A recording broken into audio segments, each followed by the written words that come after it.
Vamos abrir as nossas Bíblias, irmãos, no Evangelho de Lucas. Evangelho de Jesus segundo escreveu São Lucas, no capítulo 7. Lucas, capítulo 7, versos 45 e 46. Ou melhor, irmãos, me perdoem, Lucas capítulo 6. Lucas capítulo 6, 45 e 46.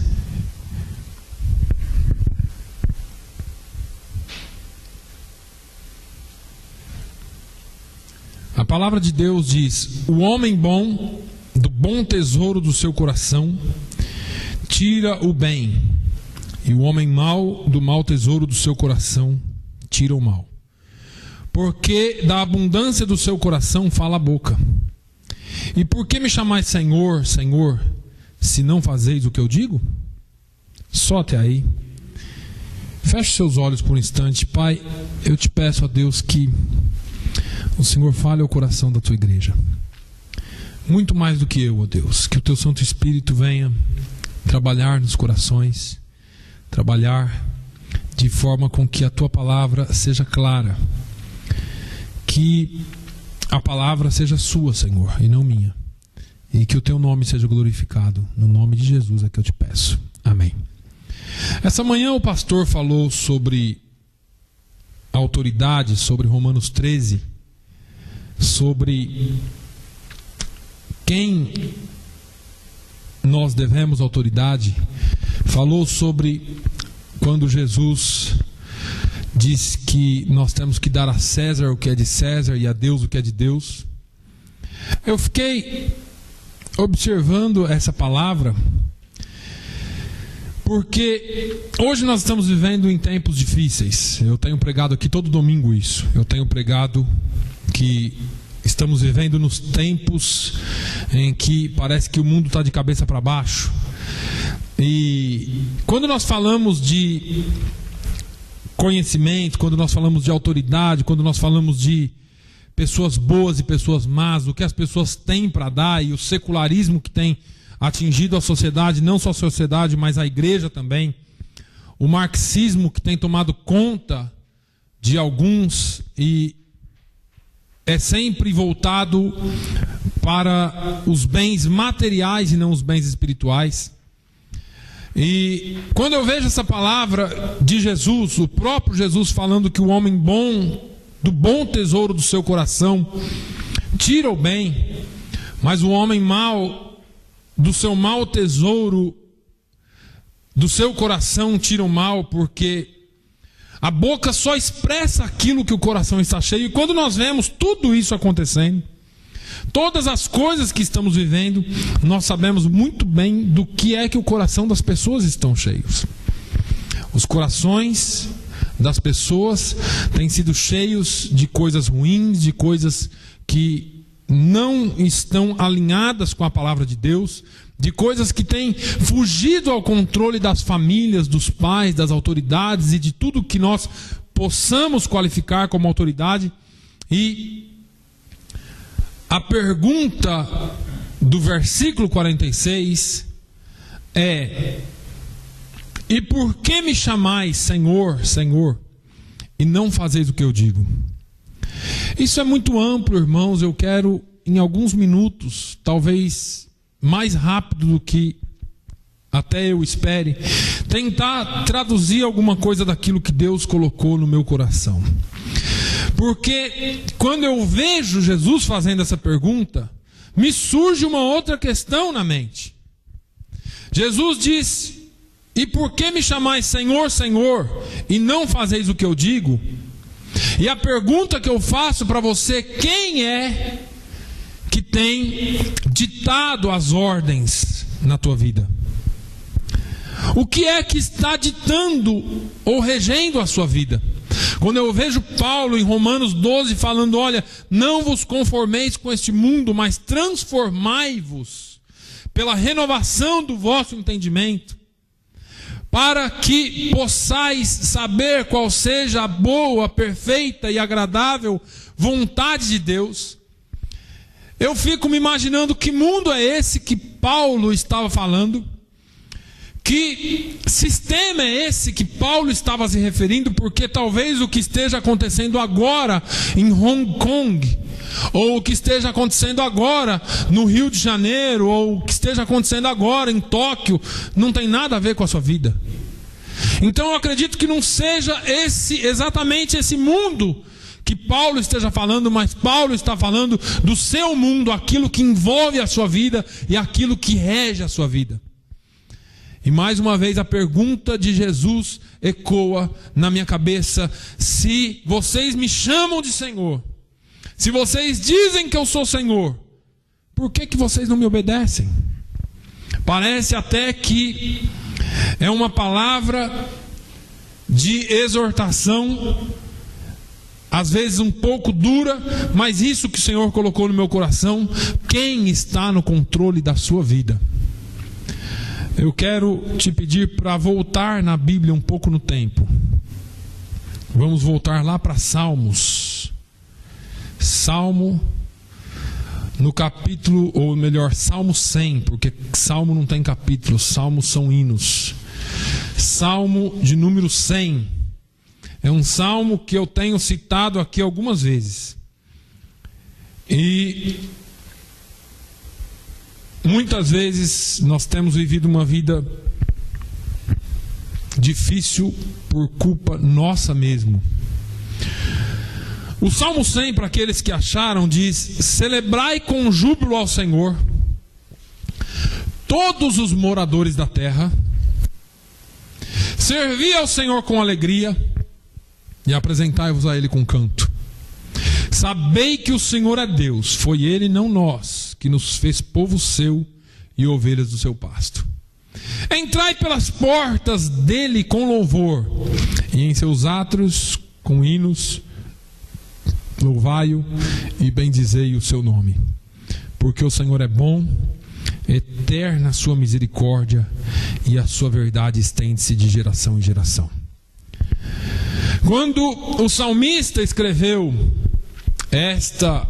esse salmo, ele não só deu aqui algumas ordens ao povo durante a sua celebração, durante o seu cântico, como também ele deu razões pelas quais nós devemos celebrar ao Senhor.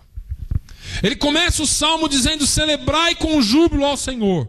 E talvez você ainda não esteja entendendo a conexão com aquilo que tem regido a sua vida. Mas eu quero te dizer uma coisa: celebrai com júbilo ao Senhor todos os moradores da terra. Quando Deus fez o homem, a Bíblia diz que existem alguns porquês e algumas razões pelas quais nós fomos criados. E talvez você até hoje não descobriu a razão pelo qual você exista. Mas uma das principais razões pela qual você existe é para louvor e adoração do nome do Senhor. Davi entendia, o salmista entendia, ele diz: celebrai com júbilo ao Senhor alguns moradores da terra. Não, todos os moradores da terra.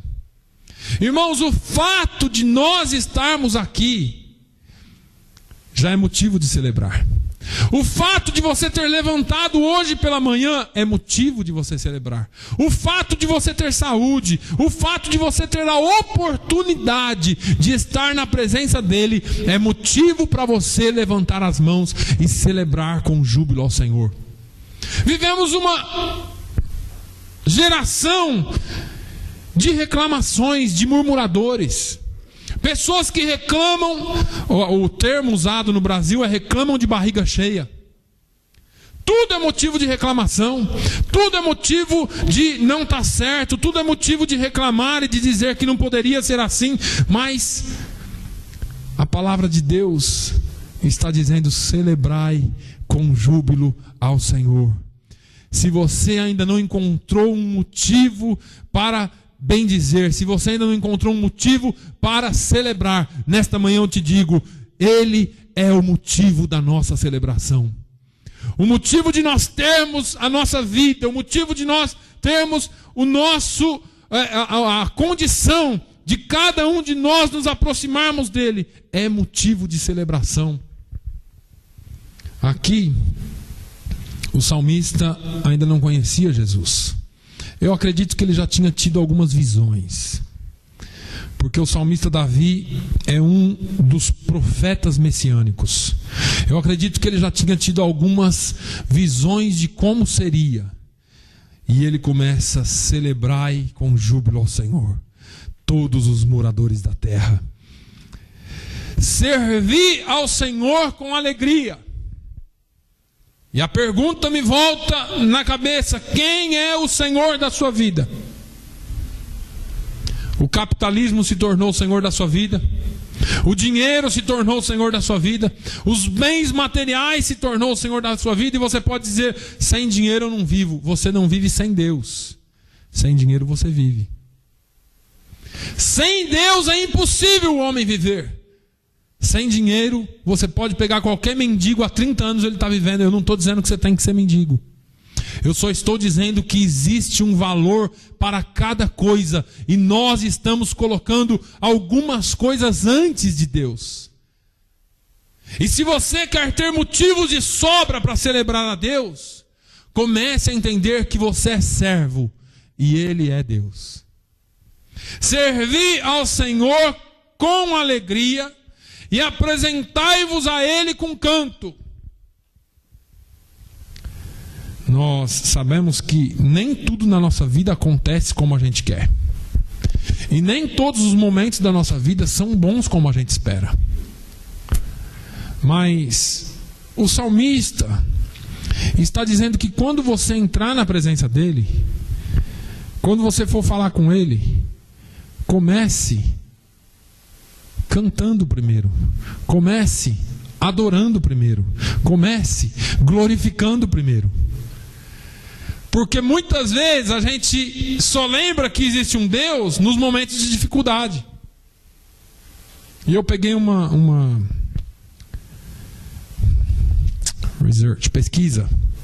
pesquisa interessante essa semana sobre os Estados Unidos, e eu não tirei a cópia, mas é mais ou menos assim: 99% dos americanos já clamaram a Deus em algum momento. E a pessoa que desenvolveu a pesquisa, ele desenvolveu a pesquisa dentro da concepção de religiões e ateísmo. Pessoas que são ateus, e mesmo eles professam que em algum momento da sua vida já clamaram a Deus. O que eu estou querendo dizer para você é que mesmo essas pessoas que não acreditam em Deus, eles talvez não acreditem porque só foram a Deus no momento de dificuldade. Davi está dizendo: olha, celebrai com júbilo ao Senhor todos os moradores da terra. Servi ao Senhor com alegria. E quando eu vejo isso, eu tenho que entender que eu tenho uma posição diante de Deus, que eu não exijo nada de Deus, que eu não tenho condições de exigir que Ele faça nada por mim. Mas quando eu sirvo a Deus com alegria, Ele, como Senhor, tem prazer de cumprir os desejos do meu coração. Apresentai-vos a Ele com canto. Como é que tem sido a sua vida?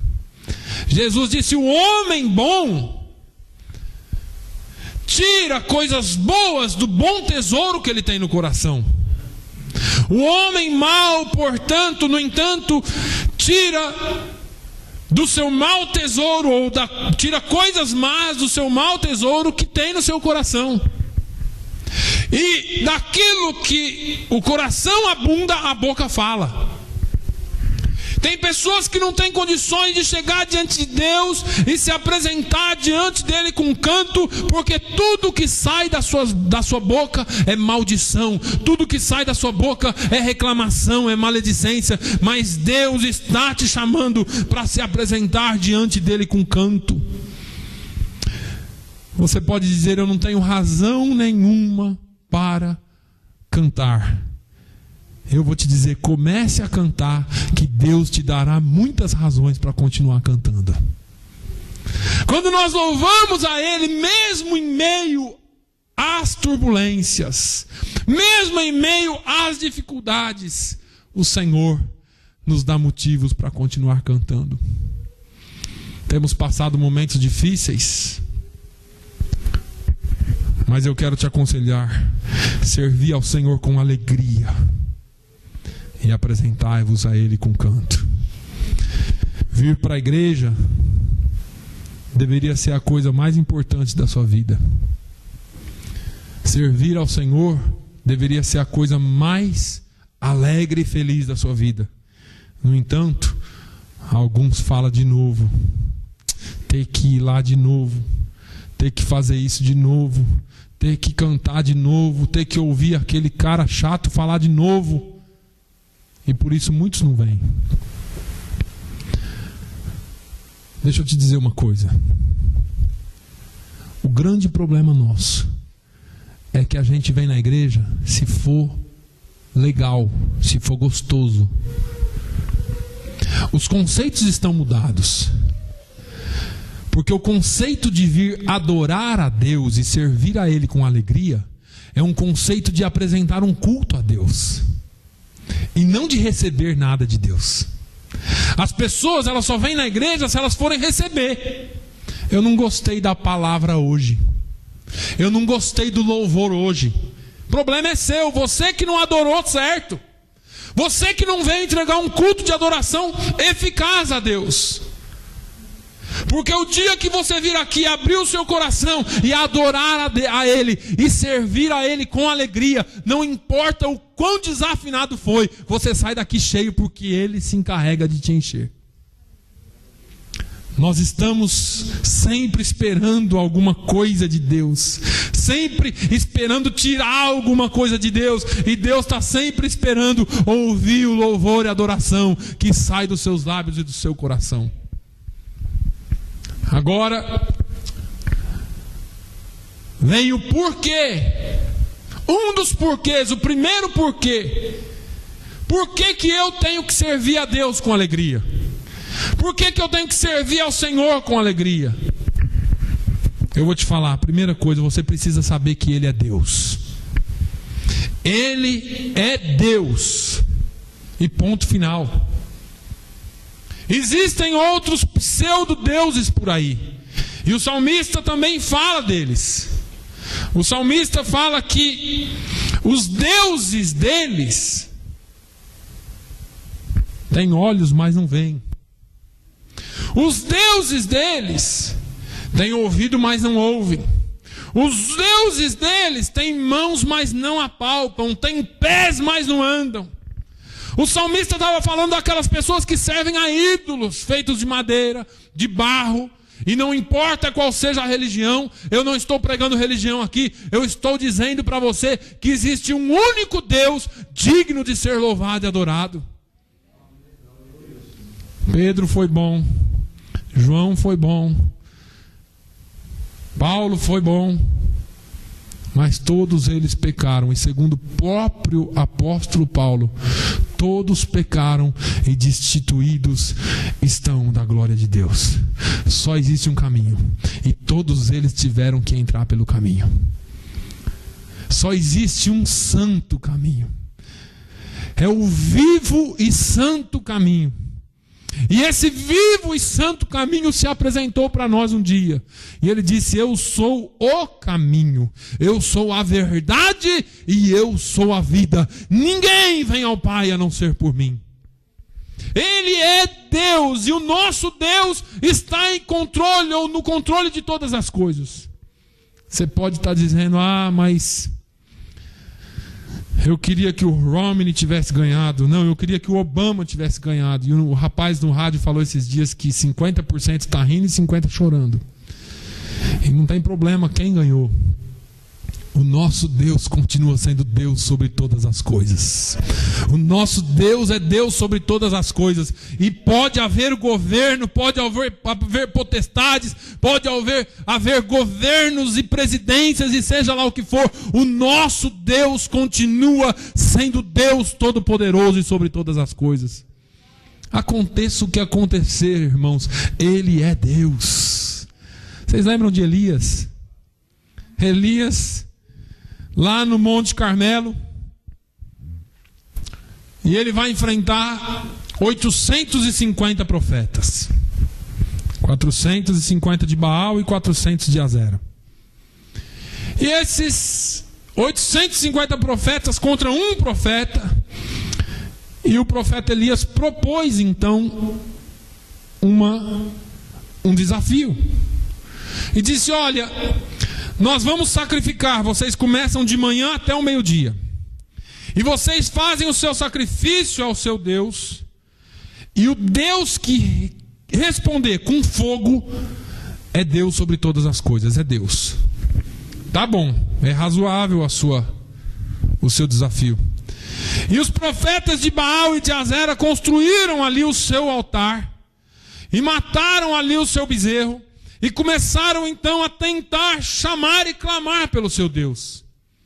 E a Bíblia diz que as horas foram avançando, e Elias chegou um momento que falava assim: olha, clama mais alto, porque o seu Deus deve estar em alguma viagem. Clama mais alto, porque talvez ele esteja ocupado com outra pessoa e não está ouvindo vocês. E eles começaram até a se mutilar e se cortar com navalhas para derramar sangue para o Deus deles. Mas a Bíblia diz que não houve resposta. E ao meio-dia, Elias falou: para tudo. Ele não respondeu, agora é minha vez. Primeira coisa que Elias fez: reparou o altar ao Senhor. Servo fiel tem que aprender que mesmo quando o negócio está de cabeça para baixo, precisamos começar reparando o nosso altar a Deus. Se você quer entrar com júbilo na presença de Deus, se você quer entrar com canto na presença de Deus, se você quer que Ele receba o seu sacrifício de louvor e adoração, primeiro comece reparando o seu altar. Como pastor, repare a sua vida. Entre na presença dEle primeiro e peça perdão pelos seus pecados. Enquanto você não reconhece que é um pecador, enquanto você não reconhece que precisa de perdão, você não reconhece o sacrifício dele na cruz. Mas eu sou bom, eu não saio de casa, quando eu saio eu não faço mal para ninguém, quando eu faço alguma coisa para ajudar, isso não é suficiente. A Bíblia diz que não é pelas suas obras que você é salvo, mas é pela obra dele na cruz do Calvário. É pelo que ele fez. Todos nós temos que passar por ele, não tem outro caminho.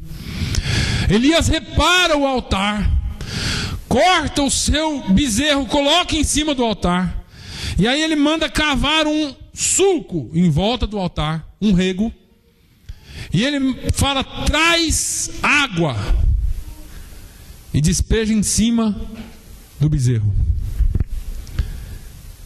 E eu te pergunto, quando você vai fazer uma fogueira, você molha bastante a lenha, não é?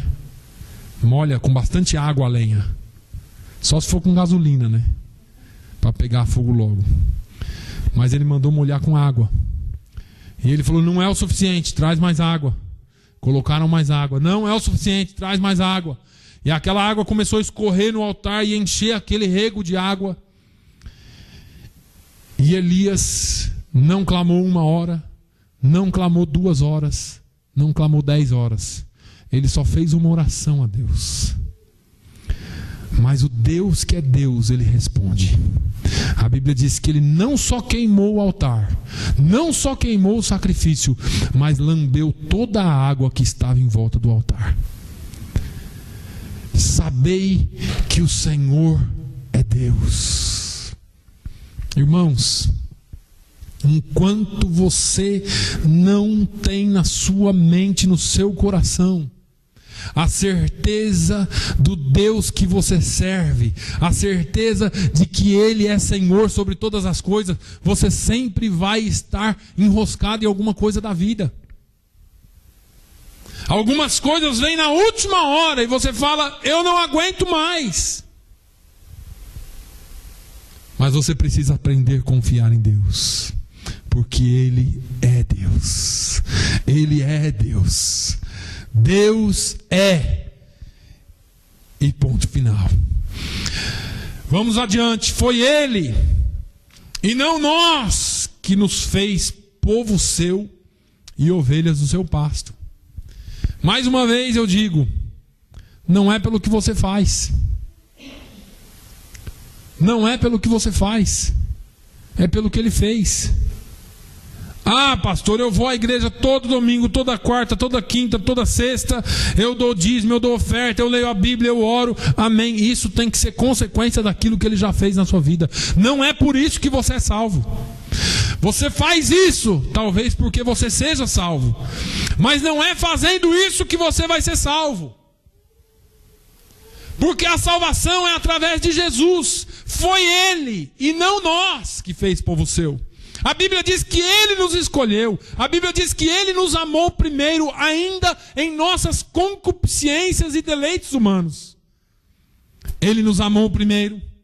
Ele viu você ainda informe, ainda sem forma. Ele já viu você. E Ele olhou para você e desejou que você fosse alguém que servisse a Ele com alegria. Quando você começou a crescer, quando você começou a entender, o Senhor começou a preparar caminhos para que você ouvisse a palavra dEle. E um dia você abriu o seu coração para que Ele entrasse. E aí você fala assim, foi porque eu aceitei a Jesus. Não, foi porque Ele te aceitou, foi porque Ele te amou, foi por causa do Espírito Santo que você foi transformado. Não por causa de nada de bom que você tenha feito. E o salmista deixa muito claro isso. Sabei que Ele é Deus e foi Ele, e não nós, que nos fez povo seu. Eu vou te dar um exemplo sobre isso, bem simples. Tem como você, por si só, se tornar cidadão americano? Você tem que entrar pelo caminho. Você tem que fazer um processo, você tem que passar por entrevistas, por questões, por isso e por aquilo, até que um dia alguém lá em cima assina dizendo, fulano de tal é cidadão americano.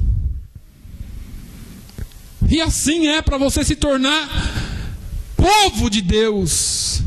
Assim é para você se tornar ovelhas do seu pasto. Não adianta pular a cerca. Não adianta fazer por caminhos e caminhos, dar um jeitinho brasileiro na coisa. Você tem que fazer pelo caminho que Ele preparou para você. E o caminho é Jesus. O caminho talvez não seja o mais fácil, talvez não seja o mais largo, porque Jesus falou sobre isso também. Ele falou, olha, tem dois caminhos. Um é largo e o outro é apertado. O caminho largo, muitos entram por ele, mas a porta estreita, há poucos que entram por ela. Ele disse, não, há poucos que a encontram.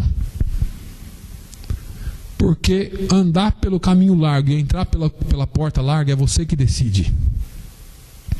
Entrar pela porta estreita, você tem que encontrar. E Jesus disse, batei e abrir-se-vos-á. Buscai e achareis. Muitas vezes nós até sabemos onde está a porta, nós até sabemos onde é o caminho, mas como há relutância em nós. Quer entrar pela porta? Bata, clame a Ele, que Ele vai te ouvir. Entrai pelas portas dele com louvor. A maior alegria de um ser humano deveria ser a sua salvação. Eu vou voltar um pouquinho. Entrai pelas portas dele com louvor. A maior alegria do ser humano deveria ser a sua salvação. As pessoas, elas se alegram em coisas tão banais, tão passageiras. As pessoas se alegram em coisas tão fúteis. Mas com relação à salvação, as pessoas estão levando de qualquer jeito.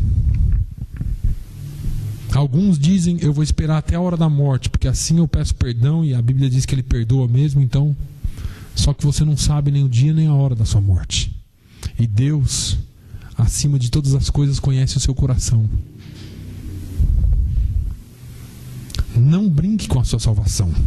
Entrai pelas portas dele com louvor.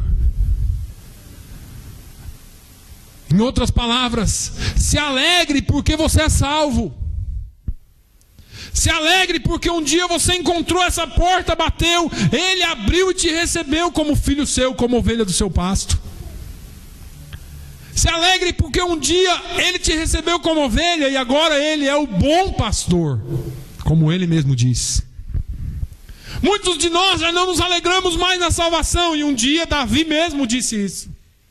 Jesus, Senhor, torna a dar-me a alegria da tua salvação. Eu preguei sobre isso um tempo atrás.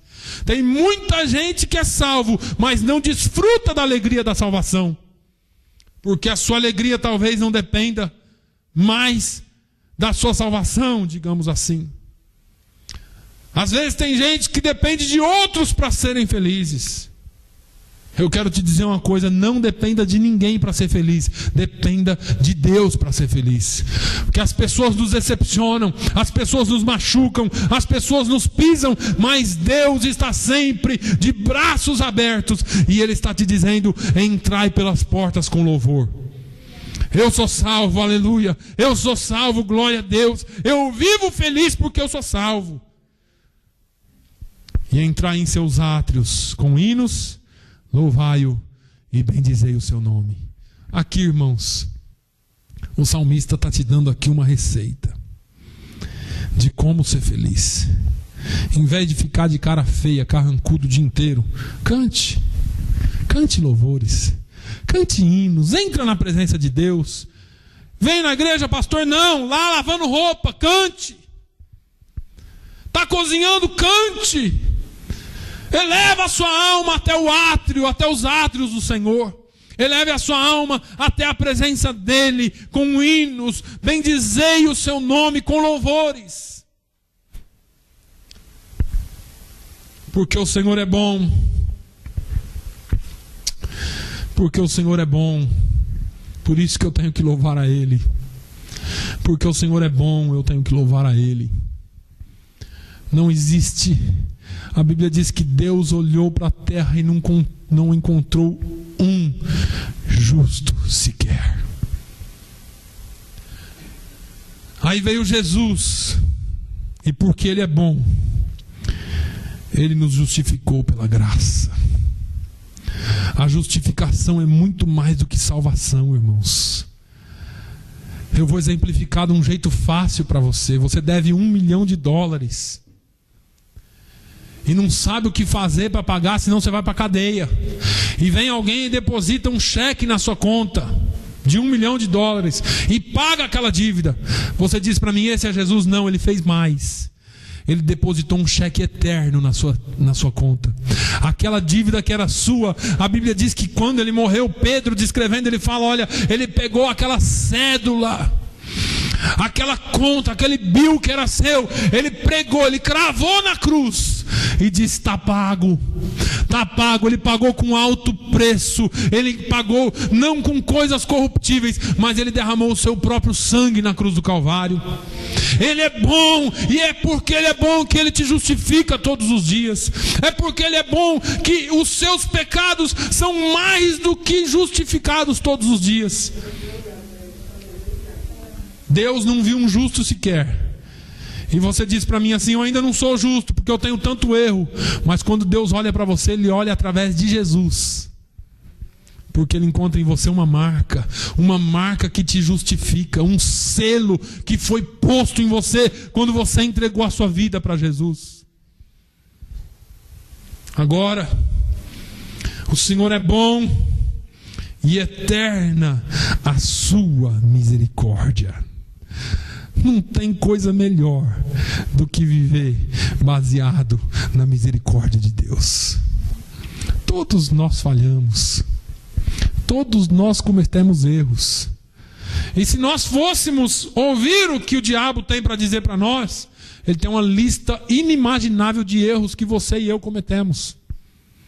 Tem erros que você fez que você nem sabe, nem lembra mais. Ele tem para te lembrar. Mas o bom de tudo é que Lamentações de Jeremias, no capítulo 3, a partir do versículo 21, ele disse assim: olha, eu vou trazer à memória aquilo que me dá esperança. E ele começa a dizer o que é que lhe dá esperança. As suas misericórdias são novas a cada manhã e não tem fim. As suas misericórdias são novas a cada manhã e não tem fim. Ainda que eu erre, a misericórdia dele me alcança a cada manhã.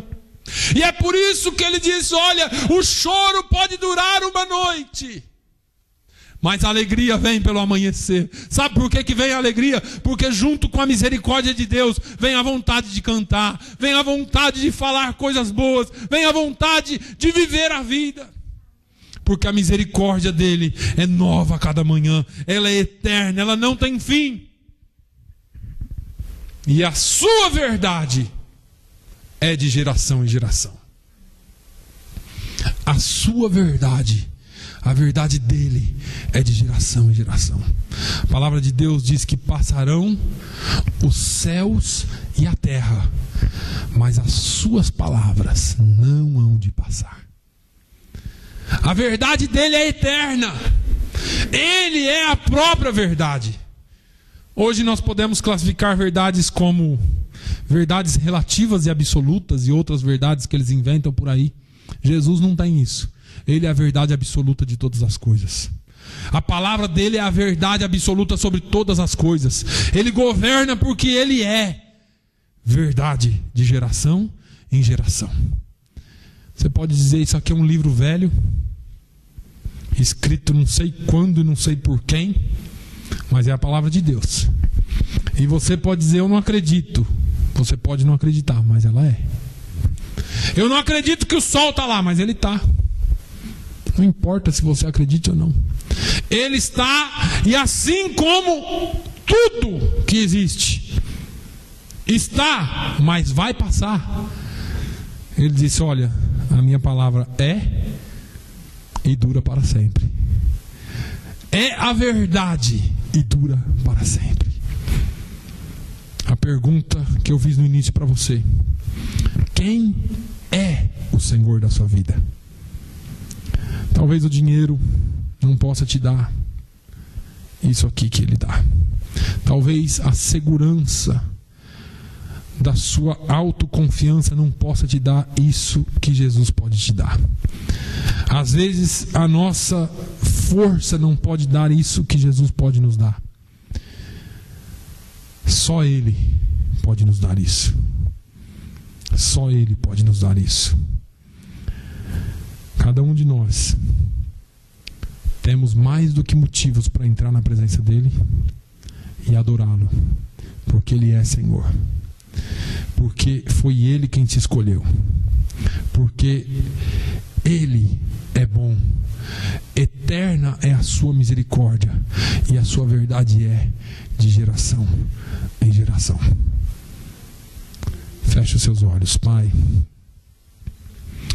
eu te louvo, Senhor, porque a sua verdade é eterna, a sua misericórdia é eterna. O Senhor é bom. Se não fosse por ti, ó Deus, nós jamais seríamos justificados, mas em ti e pelo teu sacrifício na cruz do Calvário nós alcançamos o perdão dos céus. Nós alcançamos, Senhor, o pagamento pela nossa dívida, não porque nós tivéssemos condições de fazê-lo, mas a Bíblia diz que o Senhor nos escolheu, que o Senhor nos escolheu e nos amou primeiro, que o Senhor estendeu, o Senhor deixou toda a sua glória, toda a sua majestade, morreu em nosso lugar, viveu como homem, sentiu tudo que nós sentimos, e mesmo sendo desprezado, mesmo sendo morto, ressuscitou ao terceiro dia e está à direita do Pai. Meu Deus, e é por isso que nós estamos aqui. Eu quero te pedir, Senhor, trabalhe nos corações. Oh meu Deus, são poucos aqueles que encontram a porta estreita. São poucos aqueles que encontram o caminho. Mas a tua palavra diz que se encontrarem, se bater, o Senhor vai nos abrir a porta. O Senhor já nos abriu a porta. Meu Deus, se existe algum motivo para nós nos regozijarmos, é porque o Senhor um dia nos deu salvação. Se existe algum motivo para nos alegrarmos, é porque o Senhor nos deu a vida eterna. E poderia não acontecer mais nada de bom na nossa vida. Poderíamos morrer agora, Senhor, que nós já temos a vida eterna através de Cristo Jesus. Oh meu Deus, que cada um de nós possamos entender isso. Que cada ouvinte, através da internet, através da televisão, onde quer que esteja, ouça e entenda essa palavra. O Senhor é bom, a sua misericórdia dura para sempre e a sua verdade é eterna, de geração em geração. Meu Deus, que cada ouvinte possa entender que existe um Deus acima de todas as coisas e todos os governos, e que reina, e que desceu para nos dar vida e vida com abundância, e nos levar para o céu, para uma vida com Ele. Pai, no nome de Jesus, fala aos corações, nos dê uma semana abençoada, e que Teu nome seja bendito e glorificado. Oh meu Deus, e que as nossas vidas sejam para o Teu louvor. No nome de Jesus eu oro e agradeço. Que o amor de Deus, a graça do nosso Senhor e Salvador Jesus Cristo, a comunhão e a consolação do Espírito Santo seja com todo o povo de Deus, hoje e sempre. Todos digam amém.